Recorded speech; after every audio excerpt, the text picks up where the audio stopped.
আজকের বগুড়া উপনির্বাচন এটি জিয়া পরিবারের আসন এবং সর্বশেষ আমাদের মাননীয় প্রধানমন্ত্রী আমাদের বগুড়ার কৃতি সন্তান জনাব তারেক রহমান এই আসন থেকে নির্বাচন করেছেন এবং আমাদের প্রতিদ্বন্দ্বী প্রার্থীর দ্বিগুণ ভোটে তিনি নির্বাচিত হয়েছেন।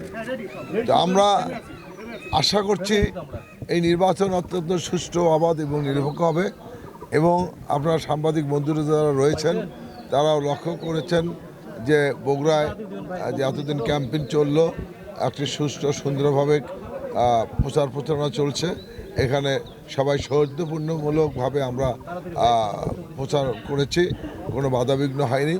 ইনশাআল্লাহ আজকের এই নির্বাচনটা অত্যন্ত সুন্দর সুষ্ঠু পরিবেশে অনুষ্ঠিত হবে। ইনশাআল্লাহ জনগণ সকলে স্বতঃস্ফূর্তভাবে ভোট কেন্দ্রে এসে তাদের ভোট প্রয়োগ করবে।